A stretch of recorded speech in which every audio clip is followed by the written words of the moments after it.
പ്രായപൂർത്തിയാകാത്ത പെൺകുട്ടിയുടെ നഗ്നചിത്രം പ്രചരിപ്പിച്ച കേസിൽ സഹപാഠി പിടിയിലെന്നൊരു വാർത്ത ഇപ്പോൾ വരുന്നുണ്ട്. സ്വകാര്യ സ്കൂളിലെ വിദ്യാർത്ഥിയാണ് ഇൻഫോ പാർക്ക് പോലീസ് ഇപ്പോൾ കസ്റ്റഡിയിലെടുത്തിരിക്കുന്നത്. പെൺകുട്ടിയുടെ മാതാവ് നൽകിയ പരാതിയിലാണ് ഈ നടപടി. സോഷ്യൽ മീഡിയയിൽ കുട്ടിയുടെ ചിത്രങ്ങൾ പ്രചരിക്കുന്നുണ്ടെന്നും അത് നീക്കം ചെയ്യാൻ കൂടുതൽ ചിത്രങ്ങൾ ആവശ്യമാണെന്ന് പറഞ്ഞായിരുന്നു ഈ ഫോട്ടോകൾ വാങ്ങിയത് എന്നാണ് ഇപ്പോൾ പോലീസിന് ലഭിച്ചിരിക്കുന്ന പരാതിയിൽ വ്യക്തമാക്കുന്നത്. ഈ ഫോട്ടോകളാണ് സഹപാഠി സോഷ്യൽ മീഡിയയിൽ പ്രചരിപ്പിച്ചത് എന്നാണ് ഇപ്പോൾ പുറത്തുവരുന്ന വിവരം. ഇത് പരാതിയായി മാതാവ് നൽകുന്നു. അതിന്റെ അടിസ്ഥാനത്തിൽ ഇപ്പോൾ സഹപാഠിയെ പോലീസ് പിടികൂടിയിരിക്കുന്നു എന്നാണ്. എസ് ശ്യാംകുമാർ വിവരങ്ങളുമായി ചേരുന്നുണ്ട്. ശ്യാം, വിവരങ്ങൾ.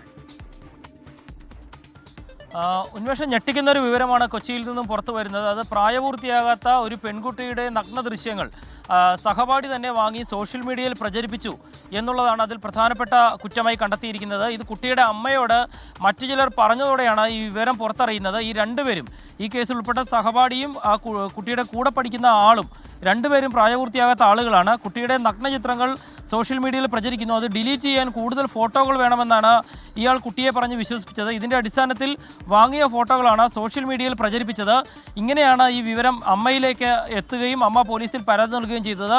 ഇപ്പോൾ ഈ സഹപാഠിയെ പോലീസ്, ഇൻഫോ പാർക്ക് പോലീസ് കസ്റ്റഡിയിൽ എടുത്തിട്ടുണ്ട്. ഇയാളെ ജുവൈനൽ ജസ്റ്റിസ് ബോർഡിന് മുന്നേ ഹാജരാക്കും എന്നാണ് പോലീസ് ഇപ്പോൾ അറിയിച്ചിരിക്കുന്നത്.